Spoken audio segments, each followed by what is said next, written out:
नमस्कार दोस्तों, आप सबका स्वागत है इस ऑनलाइन क्लासेज में। और साथियों, आज हम पढ़ने जा रहे हैं बीएड प्रथम वर्ष को लेकर। और बीएड प्रथम वर्ष के अंतर्गत हमारा जो आज का जो शिक्षण विषय है वो है पाठ्यक्रम के परे भाषा को लेकर। पाठ्यक्रम के परे भाषा जो हमारा जो प्रश्न पत्र है,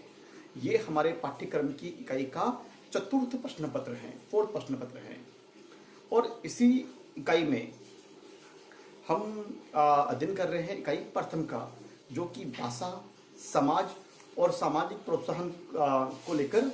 हमें अध्ययन की ओर ले जाती है। तो इस प्रथम इकाई का जो ये प्रथम इकाई जो है,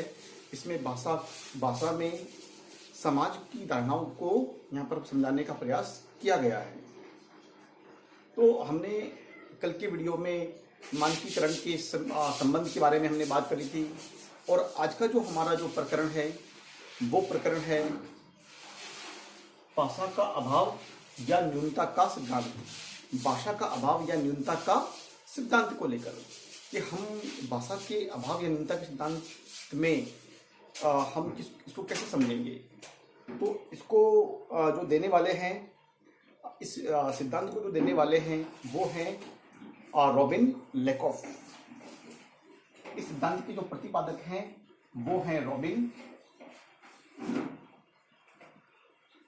लेकॉफ।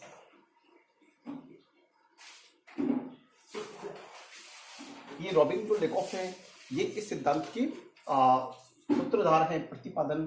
करने वाले हैं, प्रवर्तक हैं। सिद्धांत का प्रवर्तन करने वाले हैं, प्रवर्तक हैं। और ये इस सिद्धांत के माध्यम से ये बताते हैं, इनका जो कहना है सिद्धांत में वही कहना है कि भाषा को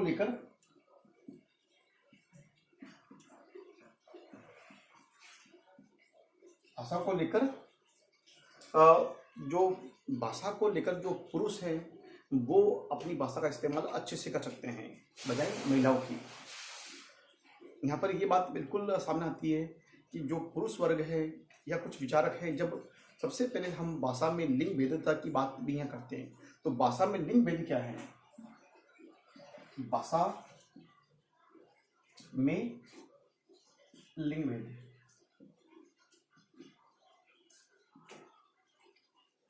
भाषा में लिंग भेद से अवधारणा से मतलब यहाँ पर यह है कि भाषा में जब कोई विचारक, कोई विचार करने वाला, कोई दार्शनिक या कोई भाषाविद या कोई भी जो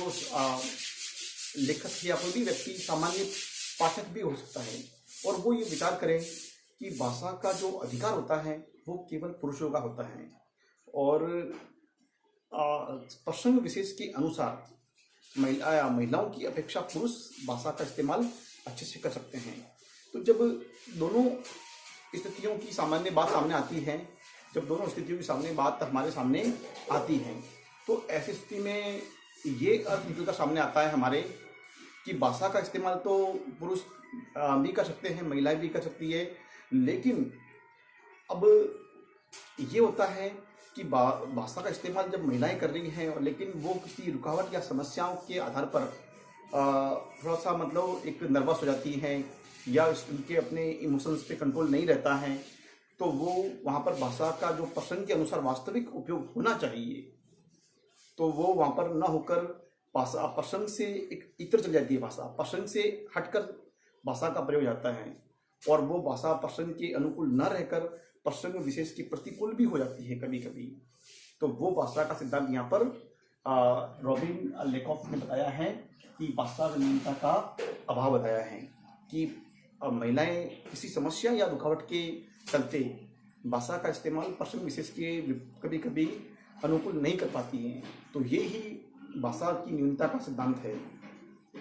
अब साथियों, इसी बात में जब मैंने बताया कि भाषा में लिंग भेद क्या है, तो भाषा में लिंग भेद ये है कि भाषा कोई भी व्यक्ति जो भाषा में ये यूँ मान सकते हैं कि हम जो समानता है, जो अभी हमारे जो संविधान को लेकर हैं, या हमारा जो संविधान है वो किसी भी जेंडर गैप को, लिंग भेद को नहीं मानता है। किसी भी कार्य को लेकर हैं, किसी कार्य या मतलब कोई भी प्रतिभा को लेकर है, या कोई भी ऐसे समाज में किए जाने वाले ऐसे प्रदत्त कार्य हैं, उन सभी कार्यों को लेकर जो लिंग विविधता है उसको सही नहीं माना जाता। तो कहने का मतलब यहाँ पर यह है कि जब न्याय, समानता और सामाजिक समरसता के इस दौर में यदि कोई व्यक्ति ये मानता है यदि ये मानता है कि भाषा केवल पुरुषों का अधिकार है या महिलाओं का अधिकार नहीं है, या ये काम पुरुषों को, ये भाषा में केवल पुरुष ही इस भाषा का उपयोग सही कर सकते हैं, तो वो वहाँ पर भाषा की लिंग विविधता की स्थिति को उत्पन्न करता है, या भाषा लिंग भेद की विविधता की स्थिति यहाँ पर उत्पन्न होती हैं। तो अब हम बात कर रहे हैं हमारे न्यूनता का सिद्धांत के बारे में। साथियों, न्यूनता का सिद्धांत जब रॉबिन लेकोफ के द्वारा दिया गया तो उन्होंने उसी एक टेनन का उल्लेख किया है। टेनन भी एक पाश्चात्य विचारक हैं, और टेनन पाश्चात्य विचारक वो ये कहते हैं कि वो उनके विचारों से प्रभावित हैं, और वो ये कहते हैं टेनन कि किसी भी व्यक्ति की जो भाषा का जो उस पर पड़ने वाला जो प्रभाव है, वो प्रभाव उसकी लिंग विविधता का कारण नहीं है, बल्कि ये मानते हैं कि भाषा व्यक्ति की उसकी मतलब पारिवारिक स्थिति, उसका परिवेश, उसके माता पिता से मिलने वाले जो उसके परिवेश एवं जो वातावरण से उत्पन्न होने वाले जो तथ्य हैं या कारक हैं, उसके द्वारा उस पर भाषा का असर पड़ता है। एक सभ्य और संस्कृत परिवार में रहने वाला व्यक्ति की भाषा बिल्कुल उचित होगी, और एक बालक जिसको उचित वातावरण नहीं मिला है तो उसकी भाषा पे उसका प्रभाव इतना अच्छा नहीं होगा। अब उदाहरण के तौर पे ये भी समझ सकते हैं कि एक लंदन में पढ़ने वाला भारतीय नागरिक, उसकी भाषा जो होगी, उसका जो रहन सहन होगा, उसका जो चाल चलन तरीका जो होगा, वो एक भारतीय परिवार से बिल्कुल डिफरेंट होगा। और वो डिफरेंट इसलिए होगा, बिल्कुल उसमें एक पर्याप्त अंतर इसलिए होगा कि जब टेनन बताता है कि वो वहाँ की जो परिस्थितियाँ हैं, वहाँ का जो सामाजिक परिवेश है, वहाँ की जो आचार विचार हैं, वो बिल्कुल भारतीयता की तुलना में बिल्कुल थोड़े से भिन्न है। तो उनके अनुसार वो अपना व्यवहार करेगा, क्योंकि उसने अपने परिवार में, अपने आस पड़ोस में, परिवेश में या वातावरण जन्य कारकों में रहकर जिस भाषा को अर्जित किया है, तो उसी के अनुसार वो व्यवहार करेगा। लेकिन जो भारतीय जो नागरिक हैं, या भारतीय सभ्यता, भारतीय रीति रिवाज, भारतीय परंपराएं, भारतीय संस्कार हैं, भारतीय धार्मिक भावनाएं हैं, या हमारे जो मन के भाव एवं विचार हैं, इन सभी को मद्देनजर रखते भारतीय संस्कृति में जो बालक पढ़ता है, पालन पोषण जन्म लेता है, इसका पालन पोषण होता है, भारतीय संस्कारों में माता पिता उसे संस्कार देते हैं एवं भारतीय संस्कृति से वो रूबरू होता है, तो उसके संस्कारों में बिल्कुल भिन्नता होगी। तो ये मान सकते हैं कि बालक पर भाषा का जो प्रभाव है वो कहीं ना कहीं उसके पालन पोषण और उसकी मतलब परिवेश का एक गहरा प्रभाव होता है। तो ये मैं बिल्कुल सहमत उस बात से कि किसी भी व्यक्ति में भाषा न्यूनता का जो सिद्धांत है उसमें ये बात बिल्कुल सही सामने आती है। या न्यूनता का सिद्धांत या भाषा अभाव का सिद्धांत, वो बालक के जन्मजात के समय उसके पालन पोषण, पारिवारिक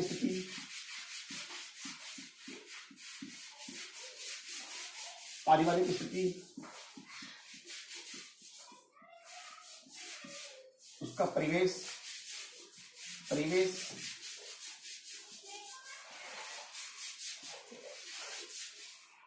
एवं वातावरण,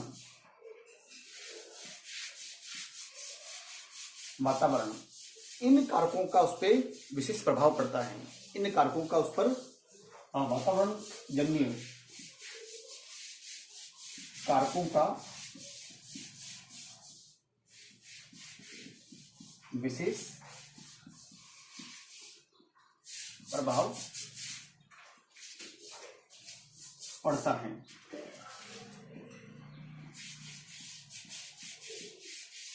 साथियों, तो साथियों निष्कर्ष रूप में मैं ये कह सकता हूँ कि किसी भी बालक पर उसके माता पिता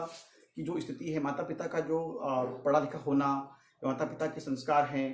वो उस बालक पर असर करेगा। साथ में उसका जो आस पड़ोस एवं घर का जो वातावरण है, आस पड़ोस का वातावरण है, उसमें भाषाई विकास कितना अधिक मतलब